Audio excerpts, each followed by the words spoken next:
দার্জিলিং থেকে টয় ট্রেনে করে আমরা রওনা দিয়েছিলাম কার্শিয়াংয়ের উদ্দেশ্যে। এই যাত্রাপথটি ছিল ভারী সুন্দর। আঁকাবাঁকা সবুজ পথে পাহাড়ের বুক চিরে চলেছে রেল লাইন, আর মনে ভেসে আসছে এই গানের সুর।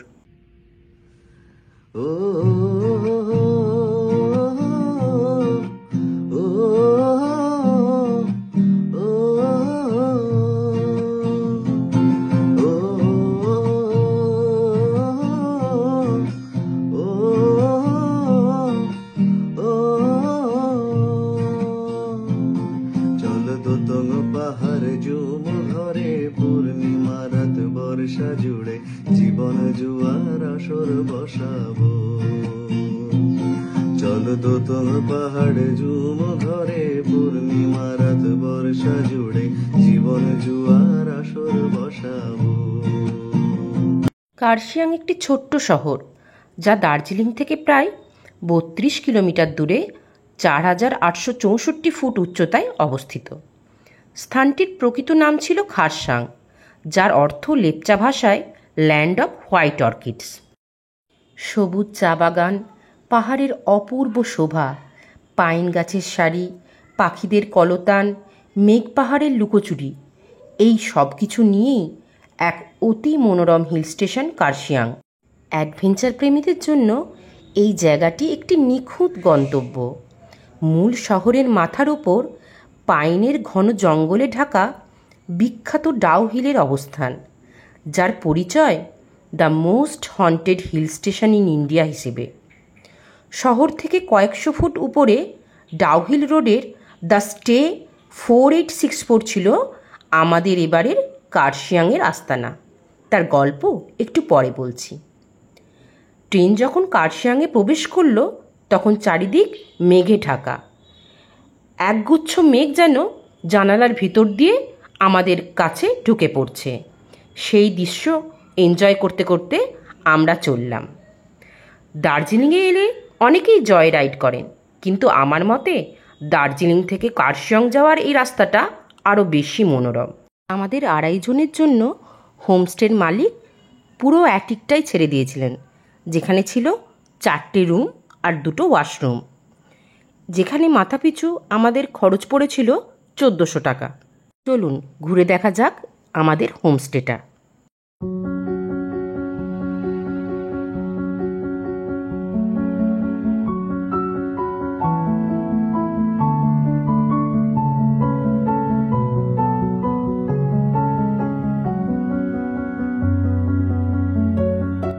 অ্যাটিকের এই ব্যালকনি থেকে ওয়েদার ভালো থাকলে কাঞ্চনজঙ্ঘা দেখতে পাওয়া যায়। এই বারান্দায় বসে ঘন্টার পর ঘন্টা টাইম অনায়াসে কেটে যাবে।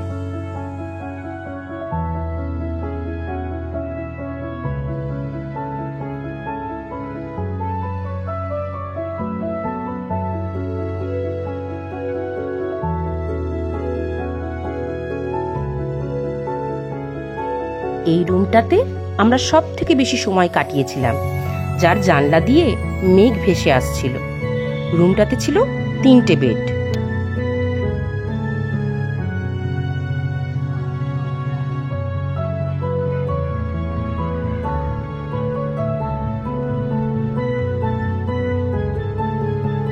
এই রুমটাতে আমার ছেলে সারাদিন খেলাধুলো করছিল।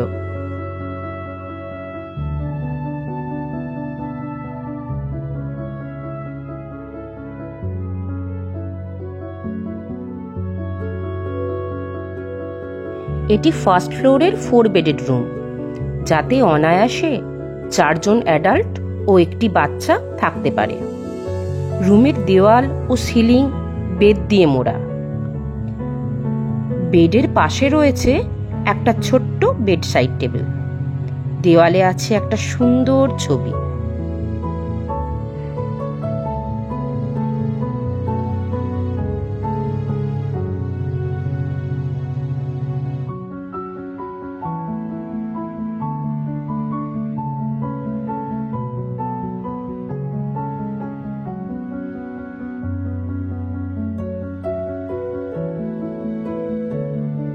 রুমের মধ্যে বসার জন্য দেয়া হয়েছে ছোট ছোট মোড়া।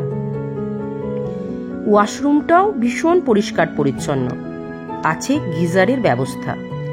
ফার্স্ট ফ্লোরে মোট 4টি রুম আছে, 3টি ডবল বেডেড ও 1টি 4 বেডেড। হোমস্টেতে চেক ইন টাইম দুপুর 12:30 থেকে সন্ধে 6টা, আর চেক আউট টাইম সকাল 11:30। আমরা যদিও পরের দিন লাঞ্চ করে বেরিয়েছিলাম।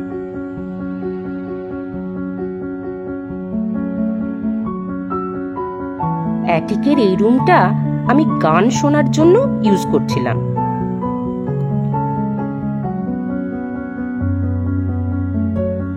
এটি হলো অ্যাটিকের ওয়াশরুম, ছোট্টখাট্ট ও পরিষ্কার পরিচ্ছন্ন। এছাড়া আরেকটিও ওয়াশরুম আছে যার ভিডিও আমার করা হয়নি।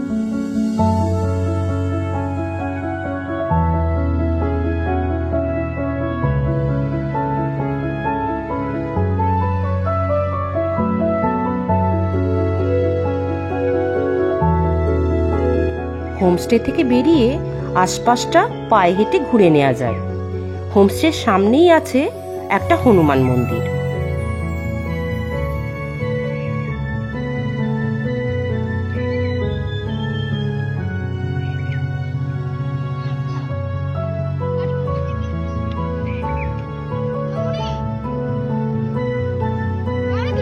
আপনাদের সাথে গল্প করতে করতে হঠাৎ চারিদিকে মেঘেরা ভিড় করলো। আমার ছেলে তো এত আনন্দ পেল, ও বলল আমি হাতে করে মেঘ ধরবো, বারান্দা থেকে আর নড়েই না।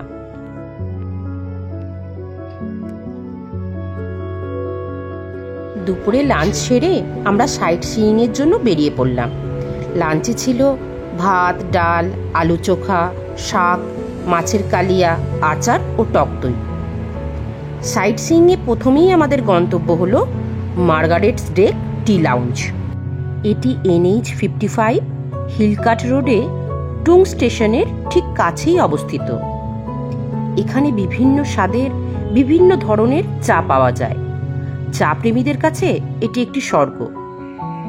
এই স্থানটির হাইলাইট হলো এর পজিশন।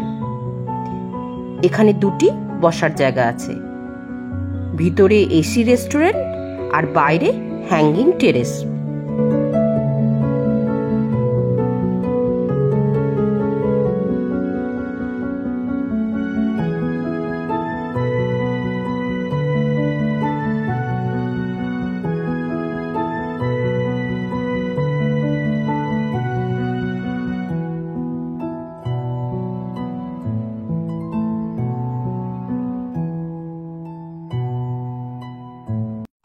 চা নিয়ে অনেক গল্প আছে। বলা হয় গৌতম বুদ্ধ দীর্ঘ ধ্যানের পর তন্দ্রা অনুভব করছিলেন। তখন তিনি 2টি চোখের পাতা ছিঁড়ে মাটিতে ফেলে দেন এবং তার থেকে 2টি গাছ বেরোয়। জাদুকরী ক্ষমতাযুক্ত এই 2টি গাছের পাতাগুলি কাউকে জাগ্রত রাখার ক্ষমতা রাখে। এর থেকে চায়ের সৃষ্টি।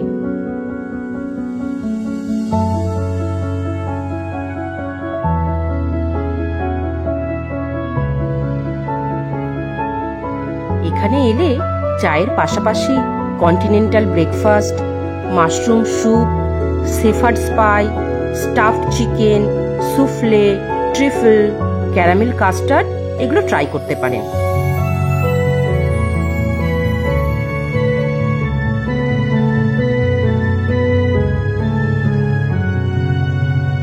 বাইরের এই বসার জায়গাটি আমার বেশি প্রিয়, কারণ এখান থেকে পাহাড় ও চা বাগানের খুব সুন্দর ভিউ পাওয়া যায়।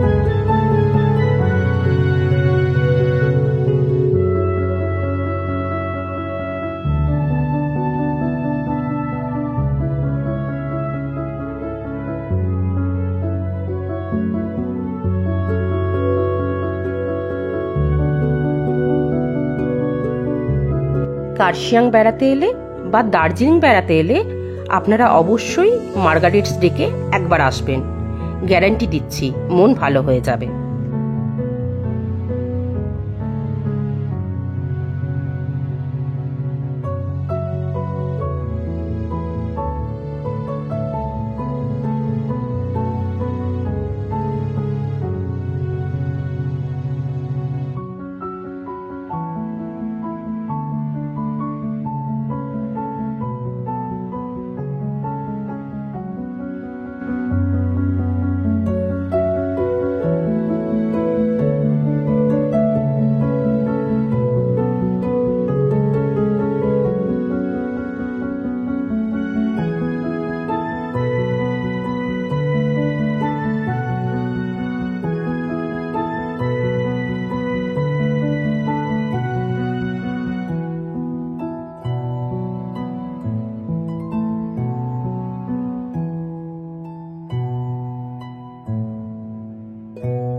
আমাদের পরের গন্তব্য ছিল ইগলস ক্র্যাগ।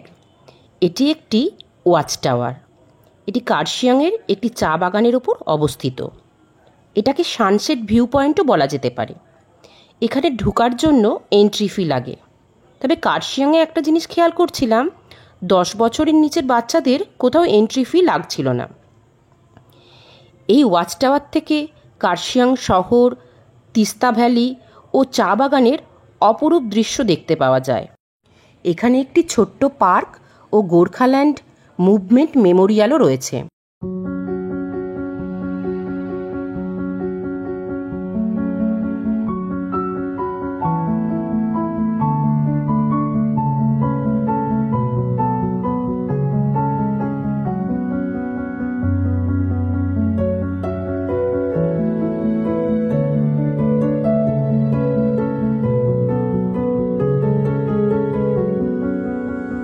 আমাদের পরের গন্তব্য নেতাজি মিউজিয়াম। বলা হয় 1936 সালে নেতাজি সুভাষচন্দ্র বসু তাঁর এই বাড়িতে 7 মাসের জন্য গৃহবন্দী ছিলেন। এই বাড়িটি এখন নেতাজি মিউজিয়াম নামে পরিচিত। এটি নেতাজি ইনস্টিটিউট অব এশিয়ান স্টাডিজের অন্তর্গত।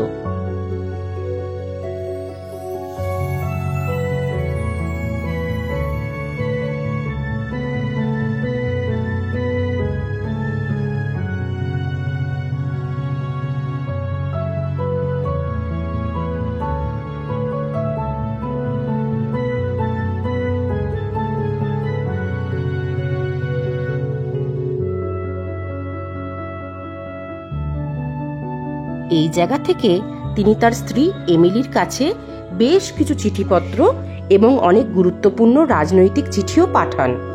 2005 সালে বাড়িটি কলকাতা মিউজিয়ামের পৃষ্ঠপোষকতায় একটি জাদুঘরে পরিণত হয়। নেতাজির লেখা সব চিঠি এখানে সযত্নে সংরক্ষিত আছে।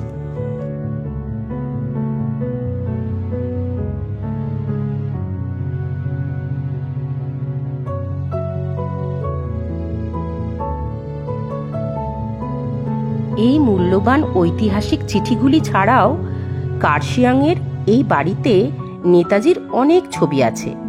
নেতাজি এখানে সকালে হাঁটাহাঁটি করতেন। পাগলাঝোড়ায় পাহাড়ি ঝর্ণার ধারে নেতাজির মর্নিং ওয়াকের ছবিও আছে। এছাড়া বোস পরিবারের অন্যান্য সদস্যদের সঙ্গে নেতাজির অনেক ছবি আছে। নেতাজির ব্যবহৃত খাট, dressing table, study table, chair সবই এখনো এখানে বিদ্যমান।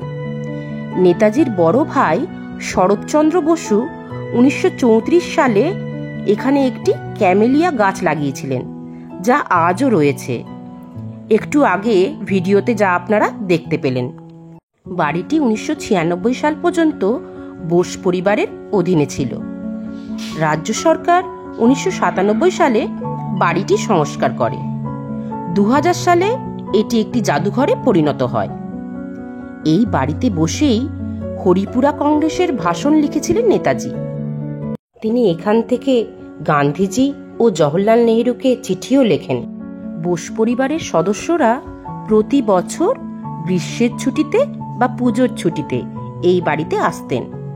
আর নেতাজি বেশ কয়েকবার এসেছিলেন বোস পরিবারের সদস্যদের নিয়ে। তথ্য অনুযায়ী 1922 সাল থেকে 1939 সাল পর্যন্ত এই বাড়িতেই ছিলেন নেতাজি। এখানে গৃহবন্দী থাকার সময় নেতাজি গোপনে চৌকিদারের মাধ্যমে মুক্তিযোদ্ধাদের নির্দেশ পাঠাতেন।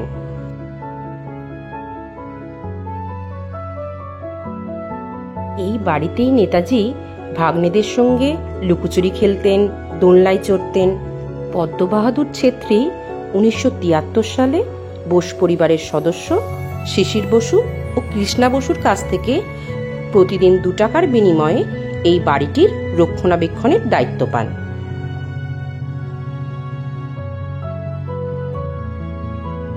আমাদের পরের গন্তব্য ছিল ইগলস ক্রেগের আরেকটি ছোট্ট ভিউ পয়েন্ট, যেখান থেকে পাহাড় ও চা বাগানের মনোরম দৃশ্য দেখতে পাওয়া যায়।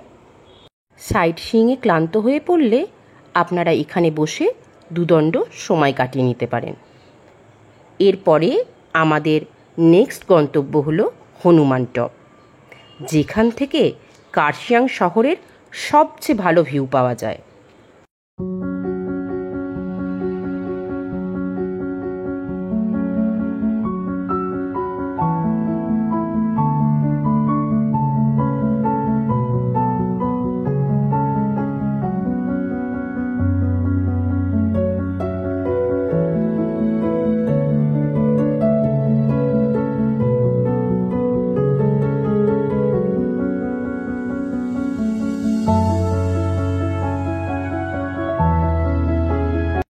আমাদের পরের গন্তব্য ভিক্টোরিয়া বয়েজ স্কুল।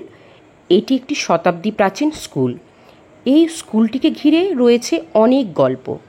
মাঝে মধ্যেই যখন স্কুল দীর্ঘদিনের জন্য বন্ধ থাকে, তখন স্থানীয়রা অনেক সময় স্কুলের জানলায় একটি ছেলেকে দাঁড়িয়ে থাকতে দেখেছেন। আবার অনেক সময় স্কুল চত্বরে মুন্ডহীন একটি ছেলেকে ঘোরাফেরা করতে বা খেলাধুলা করতে দেখা গেছে। এই সমস্ত অঞ্চলটি একটি গা ছমছমে পরিবেশ সৃষ্টি করে। চারধারে পাইনের গভীর জঙ্গল, আর সেই স্যাঁতস্যাঁতে জঙ্গলের মধ্যে দিয়েই রাস্তা, যেখানে সূর্যের আলো প্রায় পৌঁছয় না বললেই চলে। জঙ্গলের মধ্যে মেঘ ঢুকে থাকলে এক অদ্ভুত মায়াবী পরিবেশ সৃষ্টি হয়, ঠিক যেন ছোটোবেলায় পড়া ভূতের গল্পের মতো। তবে দুঃখের বিষয় হলো, বর্তমানে ডাউহিল চার্চটি বন্ধ। সেখানে ট্যুরিস্টদের প্রবেশের সুযোগ নেই। না হলে হয়তো আপনারাও সাক্ষী হতে পারতেন অশরীরীদের আনাগোনার।